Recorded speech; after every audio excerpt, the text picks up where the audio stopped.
We're back.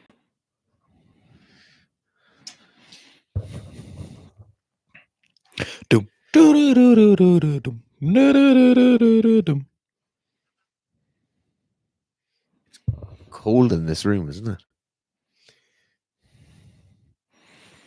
It is. Is that the new one or the old one? Let me just check. I hope everyone watched Mr. Olympia because I was glued to it all weekend. You're obviously taking the piss. I man. ain't taking the piss. My God. They love it. It's a big industry. Do you think? Massive. Do you think? How could I segregate? Do you think the bodybuilding specific physique industry is bigger than the general health Yes. section of the industry? Bodybuilding, in terms of the fitness industry, Just is money bigger in than it. everything else put together. Do you reckon? Yeah, it Even is. just the general health people. Yeah. Way bigger. I say bodybuilding represents 75% of total fitness industry. You reckon? Yeah. No, like people. Are you including physique people in this? So not even bodybuilding. People just want to train physique, for better for physique. looking better. God almighty, there's a lot of comments there already. Me personally, Yes. I wouldn't love watching bodybuilding now. Me personally, Don't you? Do you know what I find is hilarious? I would is have never known. I saw a picture of like Chris Bumstead and two other guys with him, you know. Yes. And as far as I'm concerned, they all look the exact same. But there was like Chris Bumstead obviously won his like fifth or whatever. I don't know, whatever one it is. Seemed like a swell guy. Okay. And there was multiple people like, can't believe Dan didn't win. And someone else is like, oh my God, look at this. Clearly Fred should have won. And they Yeah. look just clones of each other. That's the problem. You're dealing with a qualitative sport. Someone was like, oh no, clearly his arm is way better and miles ahead. And I looked at both her arms. I was like, they look, you could Photoshop them and flip them upright, sideways, and they just look the same. Like you could put that arm on his arm. The other thing at that level is like everybody's taking all the drugs, everyone's doing all the training, and it's literally down to just your genetics. Who looks sexier when they're bigger? You can't get away from that. There's no way of peaking your bicep better. Maybe. There's not. No, There's really not. Not when it comes to bodybuilding. Okay, everyone's saying hello, and the audio is much better. Thanks to everyone tuning in. Banana Bread says, question regarding failed weight progression. Did 5x5 at weight 1, tried 5x5 at weight 2, but couldn't do all 5 sets. Advisable to finish remaining sets at lower volume or stay at weight 1 long term with more volume. So this really depends what programming you're running. It depends what the general structure of your block is. Depends what the general goal of your block is. So if you're a weightlifter and you're doing 5x5, you might do some 3x5s, you might do some 3x3s, you might do some 5x3s, and you kind of swim in around that area. Then generally speaking, it's better off just to leave it. If you've done 4 sets of 5 and you fail to get your 5th set of 5, you've done enough work there. If you're in the case where you're really going to be pushing your squat and you're just at the start, you're trying to accumulate some volume, you'd be much better off dropping the weight down and doing an extra set or an extra 2 sets of 5 at a slightly lower weight. Now, there's also the case to be made where you shouldn't progress. You should just use last week's. And that would be more in the case where you're in the intermediate phase of training. Maybe you're in a maintenance phase where it doesn't necessarily matter. It doesn't necessarily matter what the weight is or what the overall volume is. And your progression is mainly just the importance of doing squats twice a week to make sure you don't lose everything. So it really does depend what stage of training you're in terms, and not so much whether you're a novice or intermediate or advanced, but more so what period of training you're in right now. There's a case to be made that every option is the best option. It's just a different goal or different a different skew for each goal. I'm laughing at Joe Dixon's comments, but Banana Bread, what would make this a lot easier for you if you run the 6 strength app and it would just help calculate. Absolutely. It would just calculate the weights for you and you'd know. Ben said, hey lads, what's the difference between the 2 types of snatch balance, the push, press, and drop versus the drop at the same time as the press, like a squat jerk? So we have snatch balance And then we have drop snatch. I think drop snatches are borderline useless. I don't like them. I see a lot of people, well, certain coaches talking about them a lot, or used to before a couple of years ago. I think they're useless. They're fine in a warm up. They're not really going to do anything super negative, but they're not very productive. What I really like is, what we really like at Seek Strength, is snatch balances. Now, there's two kinds of snatch balances you can do. There's a snatch balance where you essentially do a power jerk and smoothly move into an overhead squat, which is the one we mostly like using. Then there's kind of a no foot power jerk snatch balance, which you might see someone like Lasha doing. Now, for most people, pretty much everyone, we prefer people doing the snatch balance where it's a power jerk, where you really aggressively move your feet, you hit full extension, you're really aggressive with the lockout, and you do the overhead squat. That's very beneficial because most people don't move their feet enough, and the additional practice is very, very valuable. The push press or the power jerk, no foot power jerk snatch balance style, where you don't move your feet like Lasha, generally more useful for stronger lifters. So read someone doing 160 plus in a snatch balance. If you're anyone of those, because it gets a little bit dangerous. When I say a little bit dangerous, I mean like minutely. It's realistically, it's not nothing crazy is going to happen. If you're a weightlifter, you can probably bail out of it. And if you've gotten to a 160 snatch balance, you're probably very athletic kind of person, and the chances are it's not going to hurt you. But what does happen is the chances of those heavier weights hurting you do increase. And because that foot movement adds a little bit more kind of unpredictability, a small amount when it comes to really heavy snatch balances. Now, that doesn't happen in the snatch. It's more useful in the snatch. It allows a bit more predictability. It gives you more time to be stable. But in heavier snatch balances, the foot movement, if the foot movement goes a little bit wrong, can make the lift a little bit more unstable, risking you kind of missing the weight or moving forward, or catching it kind of funny. So when it comes to that, you don't have to necessarily move your feet if you are at those kind of upper echelons. But for pretty much everyone else, the snatch balance where you move your feet is the one. It's the king. It's the boy. It's just so fucking useful. It's so good. Yeah. I'd actually make a case for saying that pretty much every weightlifter would benefit from having snatch balances in their training up until late stage intermediate. Yeah. Even then. Up until the point where they're going to make that decision for themselves. Do you know I snatch balance 190? You did, yeah. It's pretty impressive. Like, it's a big weight. 190 kilo overhead squat. Yeah, but you were like 170 kilos. 117 kilos. 117. No, I'm joking. No, that's very impressive. No, it is impressive. 190 is sick. That's sick. That's sick. That's so good. I preferred the power jerk behind the neck to 200. Oh yeah, that was my favorite. Denister1 says hello. Or he says hello. Should you ever aim to catch your first snatch or clean attempts in a weightlifting camp, or always full? Always full. So we're massive campaigners for opening very conservatively in weightlifting competition and in powerlifting competition. But even at that, even if it's the easiest power clean or power snatch you'll ever do, just catch it in the full clean or catch it in the full snatch. It's never worth it. People think it's going to like save their legs or make it easier. Don't. You're there to do the full snatch and the full clean. It's very, very important for your confidence going out for those heavier weights on your second attempt and on your third attempt that you've done an actual lift on the competition platform. Don't grip it and rip it. Don't do anything like that. Just standard technique. Same technique you're going to hit the PB with afterwards. Hip draft. Joe Nixon says, hi lads, how much did you rate the Addy power lifts, or am I just looking like a Power Ranger for no reason? I don't like them. You know, they're a great option for a cheap shoe for squatting. They are what they are. You know, generally you used to be able to get them for like €100. Sometimes you get them for 80 or 90 euro. You used to get the Addy lifts, was it? That one of the variations they had for a while. They're really cheap. No one was up to a certain point was doing cheaper shoes more consistently for weightlifting shoes than Adidas, you know, and you have to give them props for that you could just get a pair of weightlifting shoes that weren't absolute dog shit handmade things for €100-ish. Adidas came hard and came for a long time in the weightlifting shoe game. And then they fucked it up. Look at those bad boys over there. Fucked it up. Those bad boys. But then, do you know what? It wasn't even moving from that wooden heel, which a lot of people make the mistake. That's not the mistake. Addy Power ones were amazing. Yeah.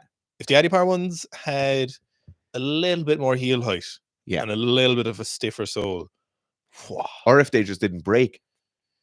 Do you know what? Mine broke and I still used them. Yeah. Adidas make great weightlifting shoes. But yeah, work away. Like they're fine. Chris JK says, what was it that Dara said earlier to the fridge in yesterday's news show that cut off mid chat at the end? I don't know because I didn't edit it. So what actually happened is I don't know why that happened, but it looked like we caught it at the end for some reason. Dara was just saying he's a horse, the South African deadlifter. I don't know why that happened. It rendered fine, but it didn't upload fully. I've literally YouTube does that sometimes. I don't know what happened. It did look like Super it cuts off like you're about to say something dramatic to me, and then it's gone. Oh, is it that I said the really controversial thing about? I'm joking. There was nothing. No, I don't know. It just literally just happened, but it just happened at a point where I was like, "Oh, Dara's about to say something really interesting here." He never does, though, so don't think that. But it just caught off at the end, and but it's nice as though a lot of people saw it, so it means viewer retention was good, which is nice. But that wasn't the intention. Brian Estrada says advice for maintaining strength on a calorie deficit, like for movements like squat and bench. So the big thing in a calorie deficit is you're going to be shedding muscle at the same time you're shedding fat, or maybe prior to shedding fat. So the big thing is maintaining, firstly, protein in the system. So making sure you're probably taking more protein than you're taking during a gaining phase. Well north of 2 grams per kilo per day would be my recommendation, or what I would do if it was for myself. The second thing is you have to be ensuring there's stimulus for your body to want to maintain the muscle. The muscle is incredibly inefficient for your body to hold on to in a calorie deficit. The muscle will be the first thing that your body will want to shed off and get rid of far before it will ever use up fat reserves. It will want to limit the amount of muscle mass you have. So make sure you have the stimulus there. The easiest way to get that stimulus is very, very basic hypertrophy and bodybuilding work. So that combined with ample amounts of protein in your system every day is the best way of maintaining it. The last thing I will say is that your sleep and your general lowering of stress is going to be incredibly important. Someone called Tiny Toes said Dara's arch nemesis here. Sorry, but Brian, the number one goal when you're cutting weight is never to maintain the absolute 1RM strength, because that comes back. It's a skill at a particular time when you peaked.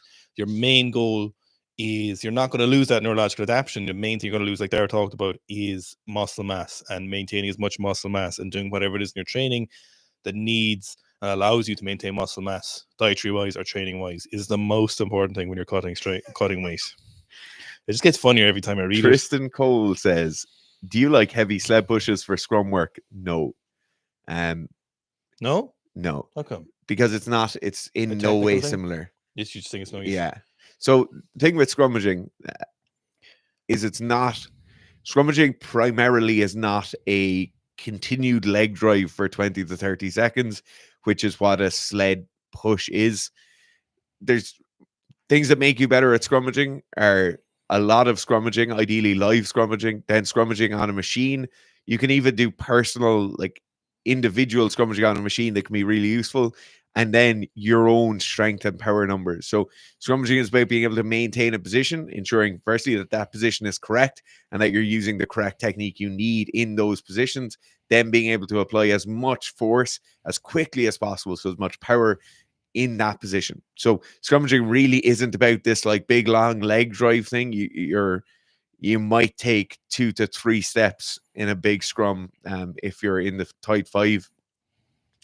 The sled push is not the way you're going to get better at scrummaging. The way you'll get better at scrummaging is making sure you're actually better at the skill of scrummaging, understand the tactics of scrummaging, understand what you have to do, and then making sure you can maintain a position and apply the most force and the most power possible when in that position. And sleds don't really do that. The other reason I don't like sleds is sleds tend to fall away from you. So your body, if you're imagine your torso like this, your body as it's pushing the sled will extend, and then you'll have to scoot your hips in. It will extend, and then you'll have to scoot your hips in. That scooting your hips in almost never happens in a scrum, or it'll happen very, very minutely. It's this pushing up and down, that actual act of scrummaging with your torso is the difficult thing.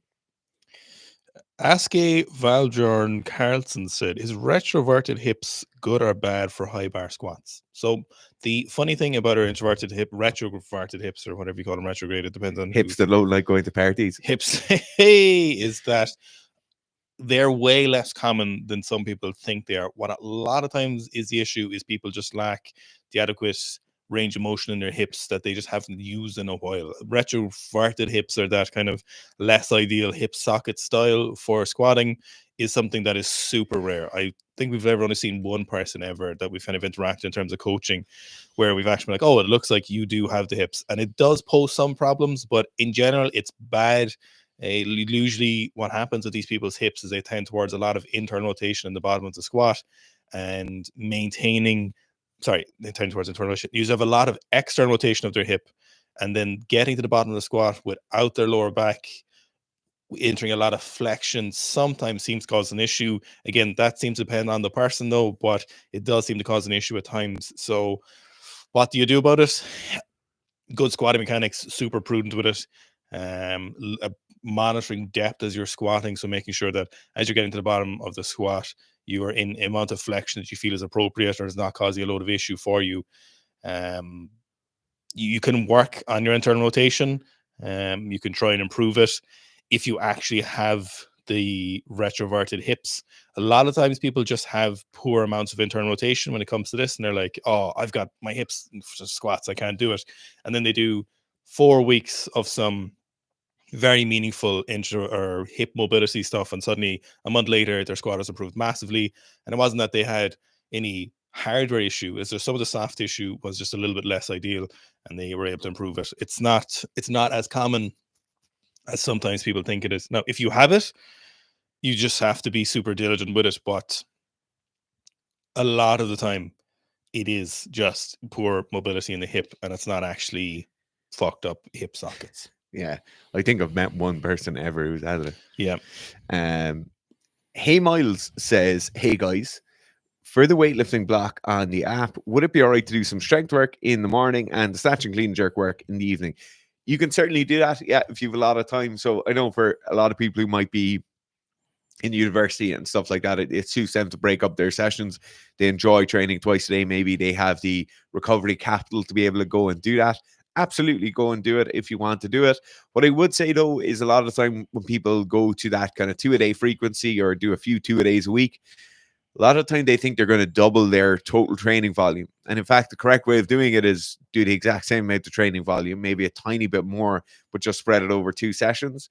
And so in order to do that, take the strength work you already have from Weightlifting 2.0 or the weightlifting blocks in the app, and then just do the strength and accessories in the morning, then do the snatch and clean and jerk in the evening, and you'll be good to go.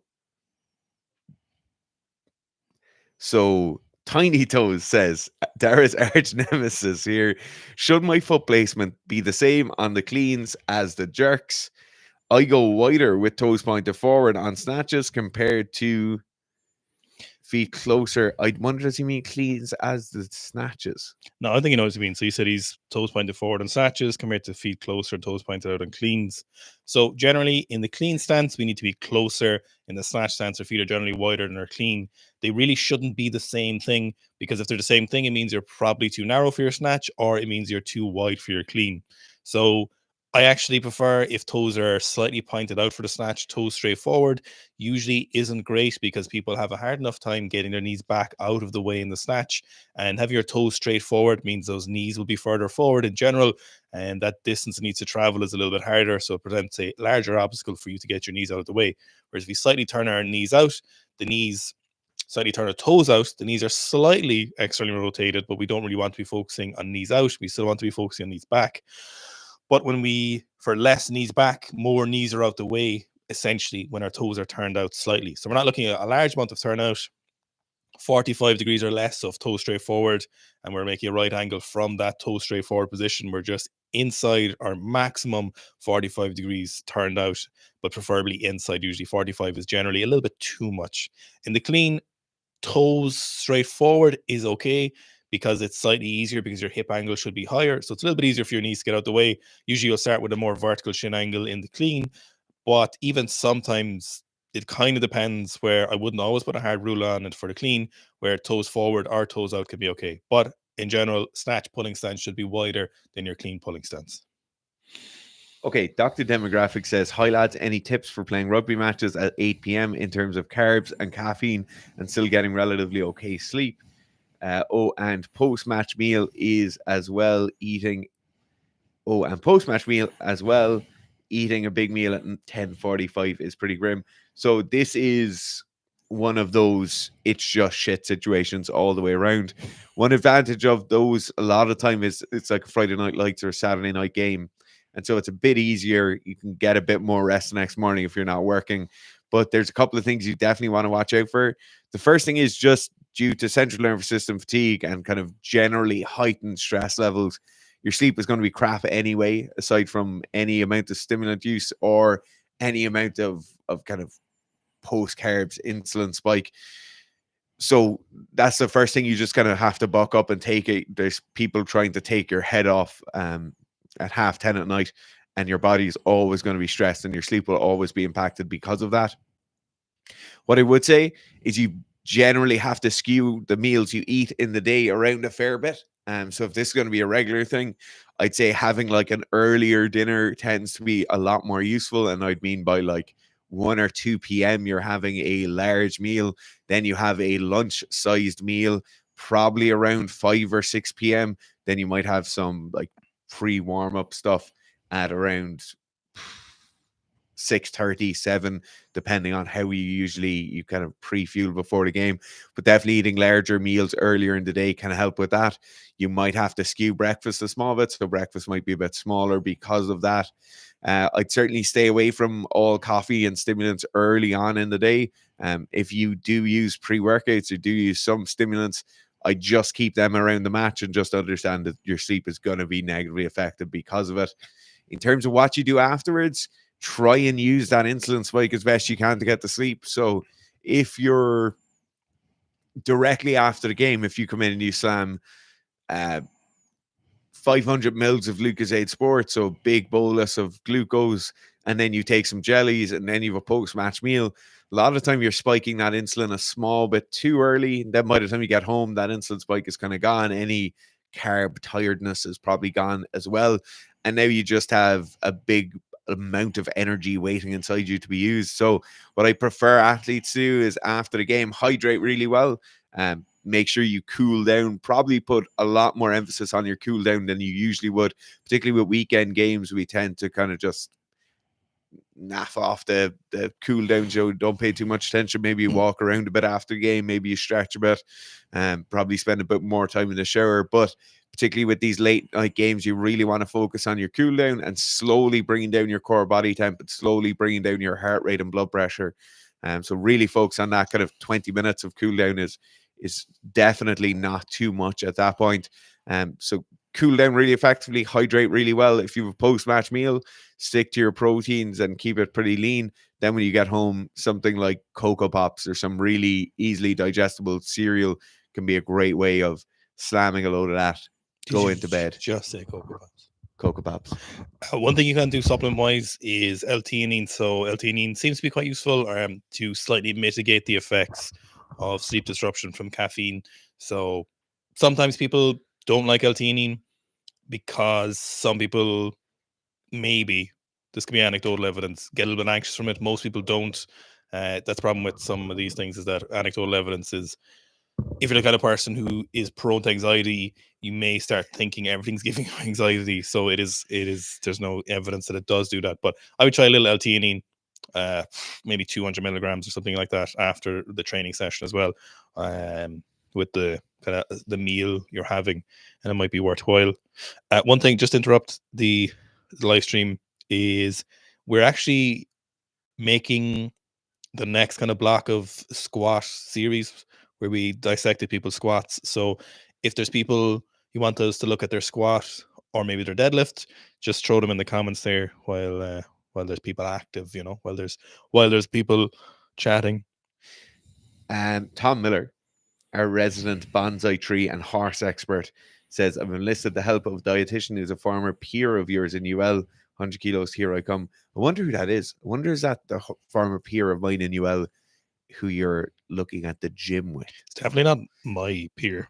No. None of my peers are dietitians. They were real scientists. Anyway, That served you well, didn't it? Josh, week 4, day 1, I did 175, 6x4. Probably hardest squats that I've ever done. App truly demands blood and sweat. It sure do. Yeah. It do. That's how you power it. That's actually how it's powered. It's The app not gives you electricity. everything you need, Mhm. but you also have to give it everything you have. Yep. Mohammed says, my wrist is currently injured. Is there an alternative for the prescribed Superman plank in the RTA without putting pressure on my wrist? Absolutely. So a lot of the time with kind of fall injuries in particular, that direct compressional load on the wrist will be painful for a long time. In cases like that, just going to a standard elbows plank can be really effective. Now, if the elbows plank is still too easy for you, so a lot of time, if you've moved on to Superman planks months ago, going back to a standard elbow plank is far too easy. In that case, just go to a weighted plank with the elbows on the ground. Alternatively, you could go to feet on a med ball or a single leg on the ground with the elbows on the ground, and you should be good to go. Alexa said perfect pre-workout watch. Thank you. Paddy said, well, boys, what's the crack? Actually, he said, well. What's the crack? Owen, you said recently about maybe a big squat at Epsom. That's still coming. Would be nice to put a height and body weight to the face. Maybe. I'm not too sure. Things are pretty hectic at the moment and time is tight. So I think so. I'll kind of see how the squat goes. I'll see how it progresses over the next few weeks, obviously. So very aggressively in the end game here. So it kind of depends how close to Christmas it gets, or probably realistically it'll be in November. So I'll let everyone know, but I'm not sure yet. I'm also psychologically battered. So it might be a case of I'll just hit it in my shed and finish there. So we'll see how it goes. Cool and Relevant did say you're 5'1" and 130 kilos. 5'2" and 125 kilos. Get it right. Miguel Lavarro says minimum back squat and front squat for 140, 180. This 220 and 200 minimum. But preferably 240. We get this question a lot. And the correct answer to this is don't ever think about minimums for your squat. A load of weightlifters will do this where they'll push their squat really hard and then kind of pull back from the squat. Your squat just needs to be constantly being practiced and constantly progressed the whole way through your weightlifting career. You can't turn it off. You can't push it really hard and then stop for a while, and then push it really hard and stop for a while. You've just got to keep it on. You know, the squat is just yet another carriage that's on the train. You've got to keep it there the entire time. Okay. Max Offerman says, why is there... Oh, sorry. I went from you're right. Messages. Was that right? Why is there so much shoulder and volume in the horse program, but relatively little horizontal pressing? Do horse not have juicy packs? So one of the main reasons is that actually I think there's adequate amount of horizontal pressing, but we've got the dips, you've got the weighted push-ups, stuff like that. I just didn't... Most people doing this program probably didn't want to be doing a huge amount of pressing. And obviously with the app, you can run 2 programs. So I knew some people would probably add the bench program at some point, which I know a good few people have. So primarily when you're looking at that kind of big, strong, athletic guy, we don't always super focusing on the pressing. A lot of people like overhead stuff, and I knew a lot of people would probably prefer the overhead work. So when it came to that, so I think there is some horizontal pressing, and I think it's adequate, but it's not a huge focus on the horizontal pressing. I just don't think there was any need to have any additional work, considering how much overhead stuff there was and additional upper body bodybuilding. I think it's enough to add that mass and be kind of a big, strong horse guy. It's just not cool enough. Yeah, but I was thinking, yeah. Banana Bread said, "Cue steroids and wrestling. Go on. We know Russians, right? So it's been said. Many former Soviets rights. If Jordan Burroughs USA wins and versus them and is multiple-time world champion, I know where you're going with this. Is it reasonable to presume in the US wrestling on rights?" Yes. Yeah. That's it. That's exactly how you should think about it. This is how I always phrase it. If it walks like a duck, if it quacks like a duck, if it looks like a duck, if it beats other ducks who you know are on steroids, then the duck is definitely on steroids. It's probably a duck on steroids. Okay. Now, is there a chance? Yes. There's always a chance. Is it realistic? What is it? Is it possible? Yes. Is it probable? No. Indira has said, what has been the most impressive lift you guys have seen this year? this year this year. for me is the most impressive. What's the most impressive lift I've seen this year? What springs to mind is Park Hee-young's 270 kilo back squat. Yeah, I think that was that probably definitely comes to mind. I can't think of something that's topping that currently. There's been loads of massive lifts, but I think that's I'd say it is Park squat. because she was so young as well. Yeah. It is so young. I'm having trouble thinking of something more impressive. Yeah. Okay, Peter Osborne says your take on kettlebell sport, non-stop. Sorry, this screen is so far away from me and my phone has died. 70 to 100 plus reps, Do you clean want and me to, do you jerks want me to read it? in 10 minutes. Yeah, will you read it? Athletes Please? like Denis Vasiliev. My only problem with kettlebell sport is it's not more popular. Why? What do you mean? What's your problem? Like the problem with it is I've Do you never like it? watched it. Oh, never watched it either. They look massive and juicy. My problem with it is when people try and make kettlebells as like the answer to every sports S&C, even though S&C works. Yeah, or normal S&C, I should say. No, I've never seen. I don't know who that is. I haven't seen a lot of it, to be honest. I've only seen random clips, usually of the Russians doing it. But I'm all for people doing whatever sport they want to do. I also can't read the next question. Yeah. Alex Gonzalez said, "Hey lads, I hear you guys talking about finding a technical model to fit you. That's what we actually say is you fit the technical model. Do you have any people in mind for someone with long spider limbs at about 5'7"? So Nino Pizzolatto is quite spidery limbed, and I don't think he's super tall as professional weightlifters are wont to do. But he's probably your best bet, and you are to fit the technical model. You don't really change the technical model to fit you. It's the other way around. You must conform to the physics, the most efficient physics of getting the lift done. It's probably one of the bigger things in weightlifting for amateur weightlifters, or you know what, all weightlifters, is like thinking, oh, my way, I'm going to fit it to my way, when you just lift more and better and more consistently and in a better fashion if you obeyed what was probably better, you know? Yeah, I could not agree more. Rahul says, actually has a great question. He says, hello, I'm using your program. It increases weight by 2.5 kilos, but I don't have 1.25 kilo plates. Should I just increase a single rep or a single set? So both of those would actually be a very good option. If you can't procure a set of 1.25 kilo plates, what I would say is, depending on where you are and depending on how easily delivery is done, those cast iron 1.25s are available very, very cheaply on eBay a lot, and on Amazon now a lot as well. I would just try and get a set at some point.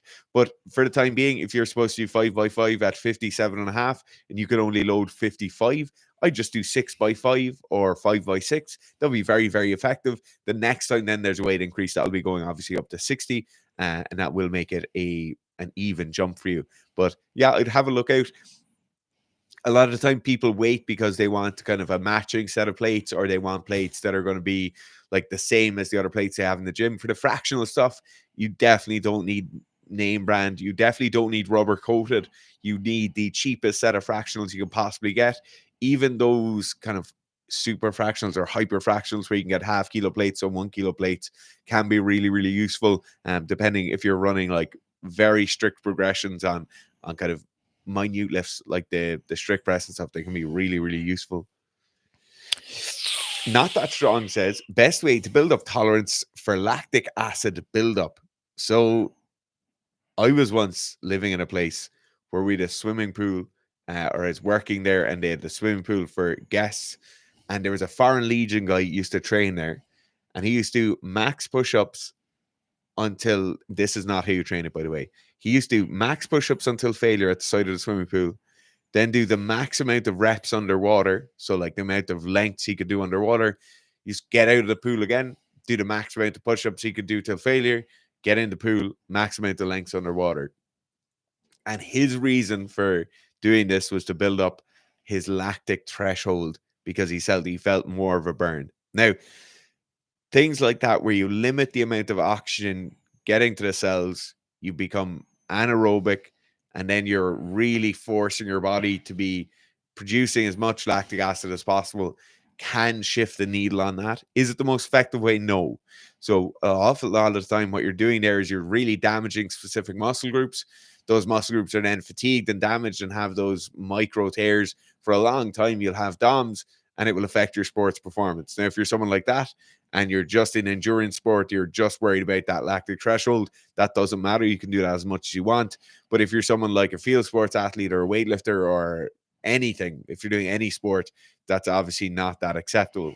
So in those cases, what you're really looking for is you're looking for that kind of maximum output threshold, and you're slowly going to raise above that. So there's a value in sport known as critical power. This is basically the amount of work you can do utilizing lipids as your main substrate, and this means you can move forever. If you were to work at that level at critical power, you will never ever increase your lactic threshold because there's no lactic acid being produced. You're never in that anaerobic environment. You're constantly in the aerobic environment. So the big thing when you're looking at increasing lactic threshold is you want to be constantly riding that line of, I'm just dipping into anaerobic, I'm just really producing a lot of lactic acid, but I'm doing it for long enough where I'm actually producing a large amount of it and forcing my cells to be more efficient at shuttling it out.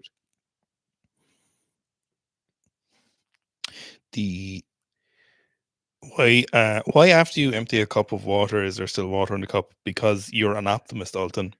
And because of viscosity. Darrow Breen said, love the last shit talk, lads. Thanks, Dara. Inky cut off his first half of the question, so I don't know what he's asking Inky with the second half. If I had 1-2 more sets on the 3 days I squat, would that be enough volume? But we don't know enough for what. Gingy G said, anything on the app to build upper back? If not, what's the best exercise? Not yet. Not yet. Not yet. Yet with a capital YET. When it comes to hypertrophy specific stuff, not yet on the app. Not yet. Not a yet. Not yet.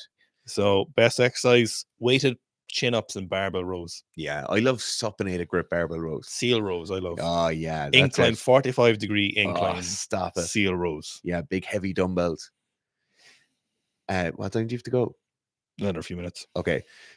Josh says, you guys like the Reebok Legacy 2s is good shoe? Yes. Wait, no, are you on? Oh, I'm on Top Chat now. How did that happen? Why does it keep changing? Oh, yeah. I'm on all messages now. I like the Reebok Legacies. I think Reebok Legacies do a couple of things very well. First thing they do is they have a good high heel. So for most of us doing weightlifting, we're not going to be born with great ankle mobility. So, or if you've played other sports, your ankles are going to be pretty tight. So in those cases, having a big high heel, feckin' great. And they do that really well. The other things they do really well is they tend to have a good sole on them, good rigidity in the sole. They tend to be very, very stable. So the strapping and lacing system works quite well. Drawbacks. What are the drawbacks, Griff? Are they the 3s? They're the 2s. Are they? Fuck, I can't remember now. Can somebody tell us if they're No, they're the 2s. I think. Are they the 2? I think so. I think they're a very, very good shoe. I've told a lot of people to get Reebok Legacies. I think they were a bit softer for squats, actually, I think was it. They're still a great shoe, but 2s and 3s are good. 3s are probably a bit better, I think. I have the 3. Yeah, the 3s are the black ones. We have the black and white. Oh, with the poop. Yeah, with the poop. Jazovic said, do you guys have any lifetime goals on any weightlifting related lifts? I'm not sure anymore. I don't know. Do you there? No. No, I wanted to hang clean 180. Think you'll ever do it? No. Just have to be too big to do it. I'm not sure. I can't think about anything except for squatting right now, to be honest. I definitely want to do a sub 5-minute mile and 500-pound squat. We all want you to do that. By the way, the Legacy 3s in the US are 55% off. 100 USD might be worth it for sure. That is so worth it. Oh, They're yeah. a great pair of shoes. Yeah. Denister says, thanks for the answer. I think I feel more comfortable with the power as whenever I catch it at the bottom, I feel more unstable going onto my toes. Hard to say mid-foot. Tips to fix this? It really depends why you're doing it. So some people have a terrible squat position, and just because of that, they collapse, go forward onto their toes. A lot of people make too much contact with the hips. The barbell swings out around them. Then they have to jump forward to compensate for that, which leads to them going onto their toes. A lot of people have the barbell moving forward off the ground, so their hips are too low in the start position. The barbell drifts forward because their knees are forward. The barbell is then out in front. The hips come forward into the barbell. Everything moves forward, and then we come forward onto our toes. It really does depend. This goes for everyone.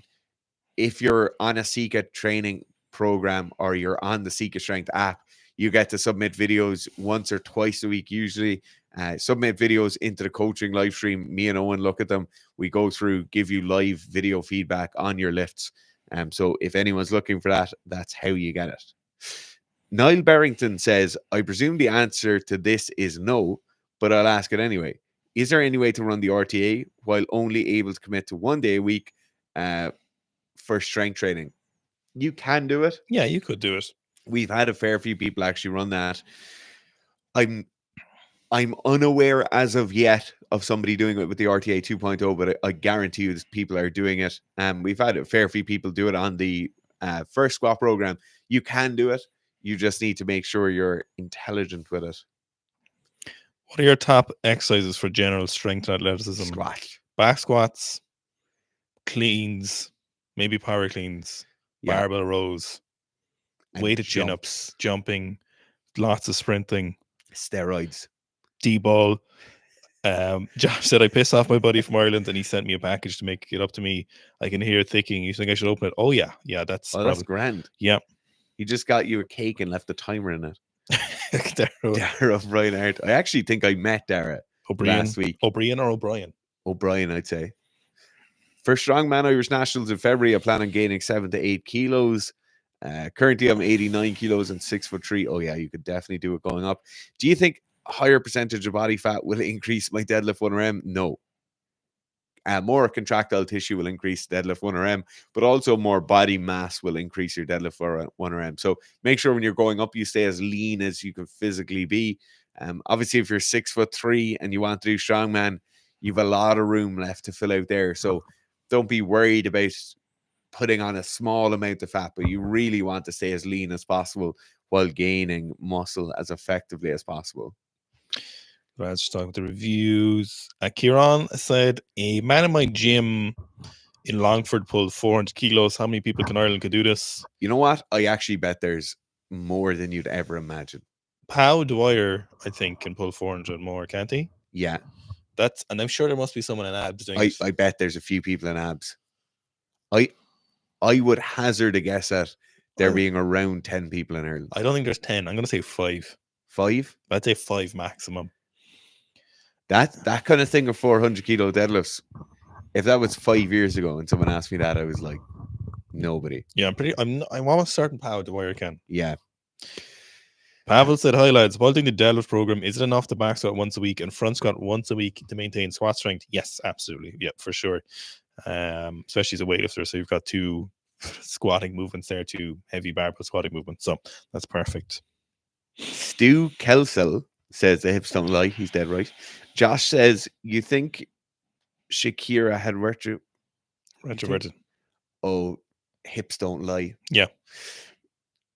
User JR6HM3RE1R says, no question, just propping in for the free knowledge bombs. Nice. I'm trying to get my mouse cursor off the screen.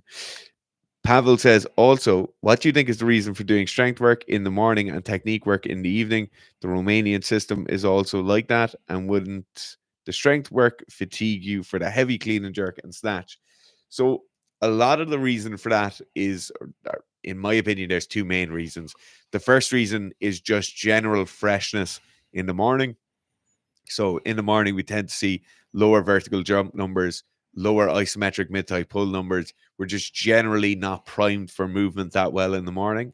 The second reason then is we get some post-activation potentiation from doing strength work in the morning. We get some activation or some increased activation for the very high force movements in the evening. So a lot of PAP studies are very flashy in the last kind of 15 years. That's definitely got something to do with it. Finally, then, is that a lot of athletes, there's just so much training to do, and they're doing so much training throughout the day that they can only go heavy in so many of the sessions. They're just going to choose when they'll go heaviest. And mostly, for most people, the evening will be when they'll feel better. Chase said, what do you think about neural charge workouts from Christian Thibodeau? I don't know. I haven't seen those. I was talking to Christian. He messages last year sometime, maybe. Last year, this year. No, but I haven't seen those. Cool and relevant, which is everything Dara is not. Opinion on the Japanese start position: feels extremely efficient and much easier to get the knees out of the way than the European style. This is the biggest problem with weightlifting, and the biggest problem with people making technical changes to their own weightlifting is things that feel good mechanically are almost never better. Yeah. So rounding our back a slight bit in the deadlift feels great. It feels way more efficient. Bending our arms in the clean feels great. Toes out, knees forward feels fucking class in the first pull. And mechanically or biomechanically, it's absolutely horrendous for the first pull. Most of what I've seen of the Japanese system is that their backs are far, far weaker than any of the other athletes we've come across.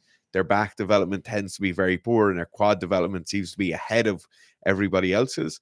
And that's undoubtedly due to the system they use. And maybe that system was used as a direct response to that. So maybe there's some genetic predisposition there. But I would go so far as to say anybody who uses that technique should change and will be better off changing as soon as possible. So the reason it's not a great technique is because while it might feel like you're getting your knees out the way easier, you're not getting your knees out the way enough. So when we move our knees straight back, we're getting close to a particular angle as the knees, the barbell is passing the knees. But in the kind of frog style lifting, the Japanese style, you're getting your knees out the way because they start out the way. But when you're pushing your knees out and we're in a narrow center of balance, when you've that kind of narrow toe position, you're not able to push your knees far back enough because the ability to hinge backwards with the knees is limited when we really force them out in external rotation when our toes are pointed like that. It's due to the nature of balancing and our kind of anatomical setup. So it feels like you're getting the barbell past your knees a little bit easier, but you're not actually getting them out the way enough.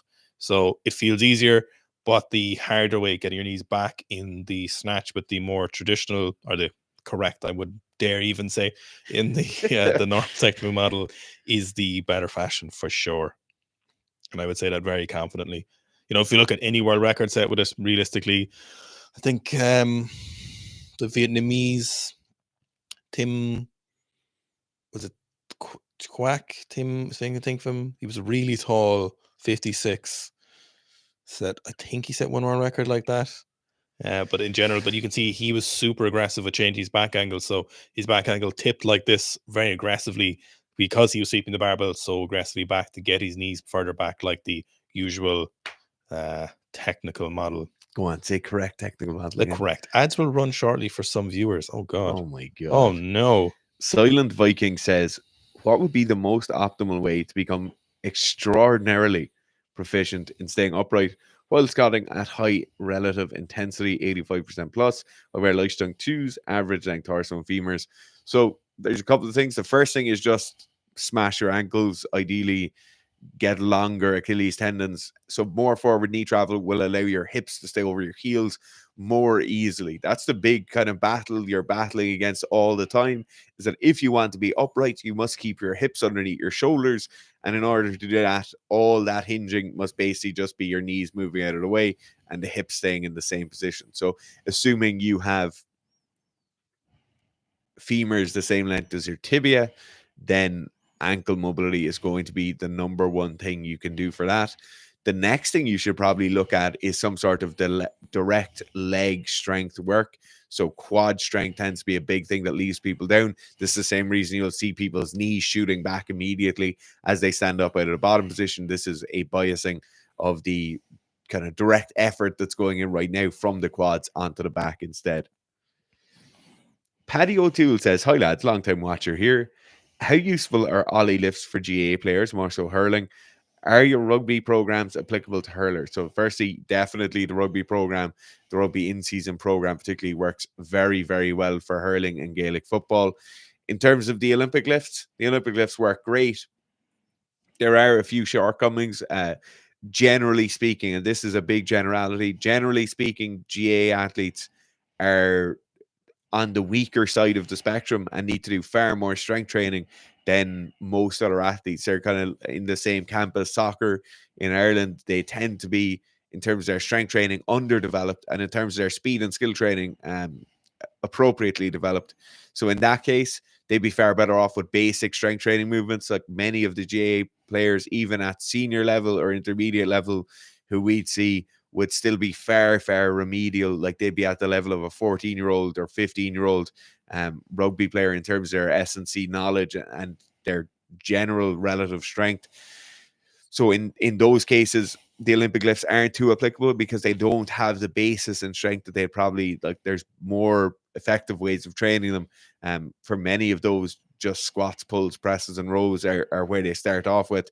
If you have a GA player who's very well developed in terms of their strength, so they're already getting all the performance outcomes, all the injury rehabilitation outcomes, all of the injury prevention outcomes they're going to get from having good strength numbers, then you can start looking at those performance outcomes that might come from Olympic lifts.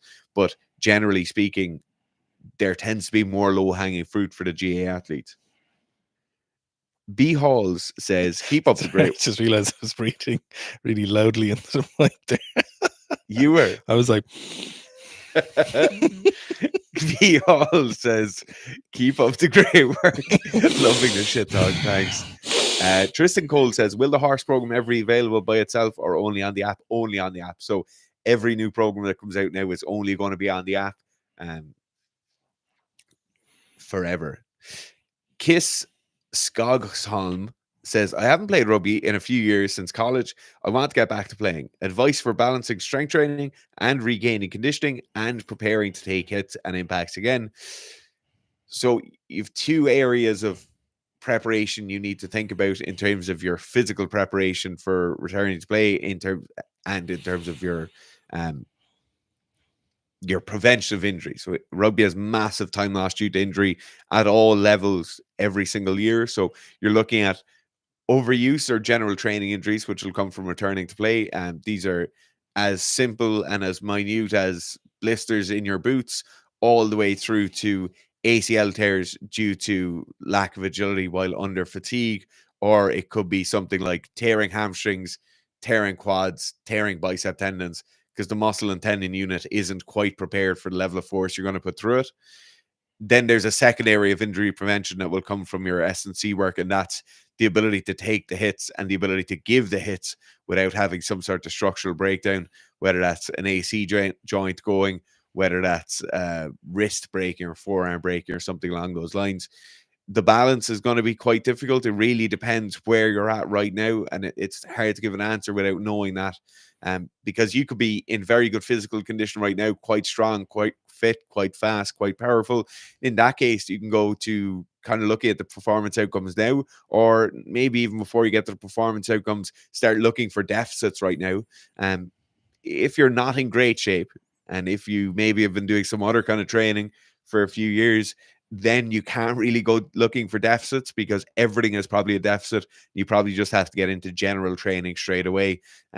In that case, take 2 to 3 months of an off season, go into some strength work, go into some speed work, maybe in the latter half. But it is difficult to know without knowing where you're at currently. Where the oh yeah, Ogs. was it not Ozzy Odsk? Oh yeah, normal sit-ups, perfectly fine. Simple as. I did see this. Did you get a chance to look at the David Cohan Bell stone lifter? Something actually did appear in my algorithm. You see the guy with the tattoos going around lifting all the stones in Ireland? It kind of made me want to go try some of them. That's him. Philip Sunderson, which combo of programs in the app would you recommend for a fencer? I would definitely, if you have the free fatigue on your legs for a little while, potentially, I would run the RTA 2.0. It's just drawn out a little bit longer, so it shouldn't be as compressed into that 8 weeks. So if you need to compress into 8 weeks, then I'd run the RTA 1.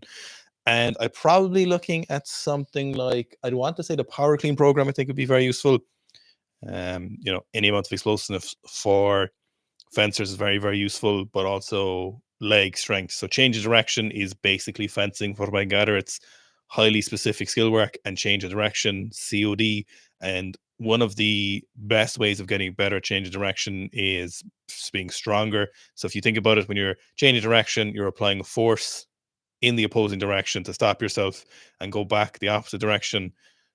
Primary drivers of this is legs, leg strength, back squat, phenomenal increaser of force in your legs. Back squatting, RTA, incredibly well proven. So that'd be the one where I'd look at.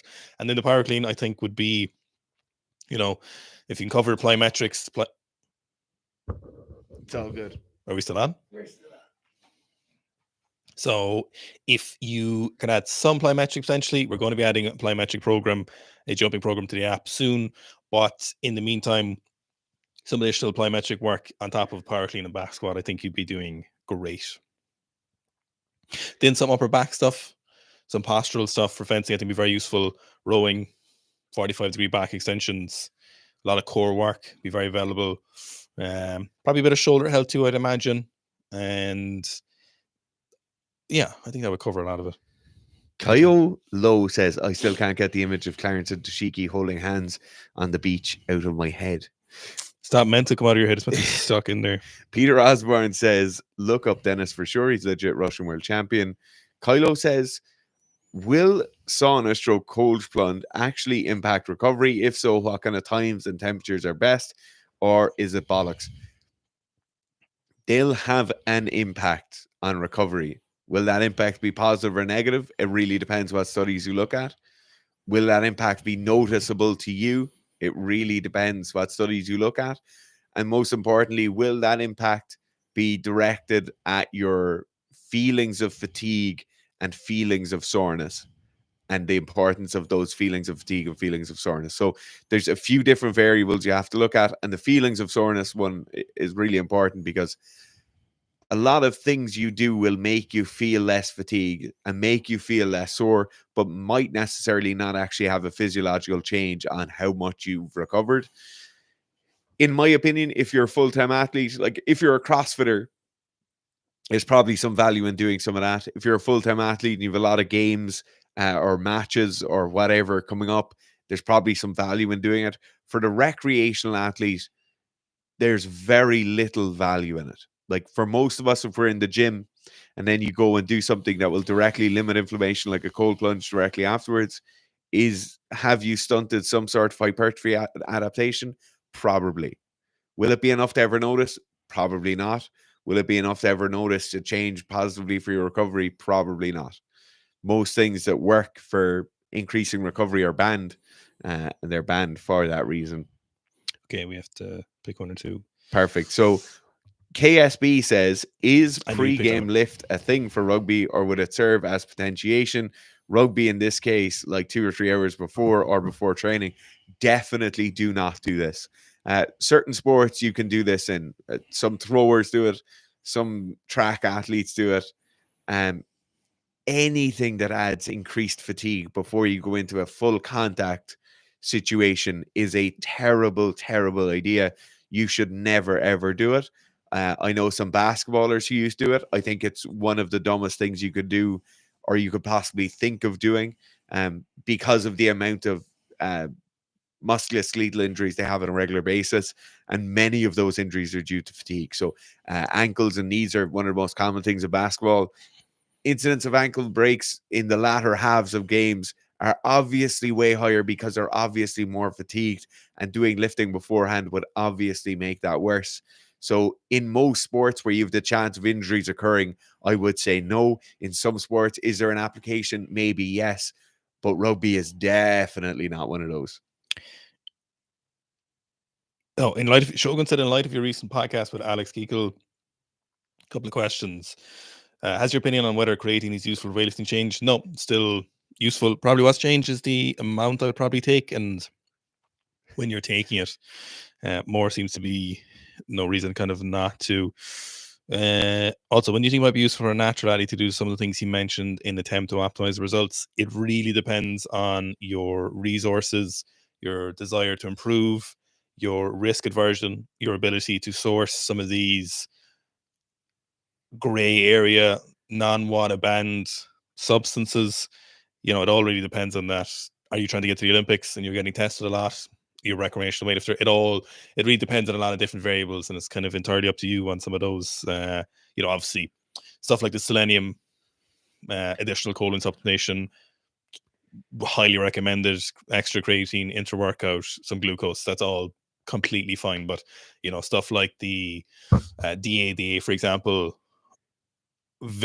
just because it's what illegal doesn't mean it's recommended to go do it, but it depends really on a lot of different things. You know what I'd love to get the general strength training community's opinion on is, are you natural if you're using injectable choline? Yeah, of course you are. Why wouldn't you be? But what's the difference between that and injecting something else? But I think, no, I'm you- not you talking about our opinions. Yeah, I'm talking about generally speaking. but you take a load of testosterone. You told me you're natural. Because you said it's in your body already, I isn't it? think- You say I'm not natural. Oh my god.